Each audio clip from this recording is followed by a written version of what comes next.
ఇక్కడికి రావడం కోసమని మార్నింగే 3:00 లేపేశారనమాట. ఇది మాకు ఒక 3 అవర్స్ జర్నీ. గజపతి నగరం నుంచి సాలూరు దగ్గర సంబర్ పొలం అని చెప్పేసి జాతర అవుతుంది. ఇది సంక్రాంతి అయిన తర్వాత 11 వీక్స్ అవుతుంది అనమాట. 11 వీక్స్ అంటే ఓన్లీ ట్యూస్డేస్, 11 ట్యూస్డేస్ అవుతుంది. ఇంకా మార్నింగే మేము 5:30కి స్టార్ట్ అయిపోయాము ఇక్కడికి రావడం కోసం అని చెప్పేసి. 8:00 కల్లా వచ్చేసాం, కానీ అయినా ఫుల్ రష్గా ఉంది. ఇంకా మార్నింగే వస్తే కొంచెం ఖాళీ ఉంటుందేమో అనుకుని ఎర్లీగా వచ్చాం, కానీ ఎర్లీగా వచ్చినా జనాలు ఎక్కువ అయిపోయారు. ఇంకా ఇక్కడ చిన్నప్పుడైతే మేము ఏర్ దాటుకొని వెళ్ళేవాళ్ళం, ఇప్పుడైతే బ్రిడ్జ్ కట్టేశారు. కొందరు ఇక్కడ మార్నింగే వచ్చి ఇక్కడే వండుకొని ఈవినింగ్ వరకు ఉండి వెళ్తారు. అస్సలు ఖాళీ లేదు. 4th వీకో 5th వీక్ వరకు అసలు ఖాళీ ఉండదు. మేమైతే 6th వీక్ వచ్చాము, అయినా సరే ఖాళీ లేదు.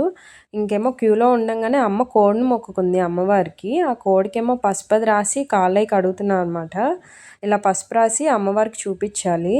ఇంకా క్యూలో ఉండంగానే దగ్గరికి వెళ్తున్నప్పుడు ఆ కోడికి పసుపది రాసి కాళ్ళది కడిగాము. ఇంకా అమ్మవారి దర్శనం చేసేసుకొని కోడిని మొక్కేసుకొని బయటకు వచ్చేసాము. కంటిన్యూ నెక్స్ట్ వీడియోలో వస్తుంది.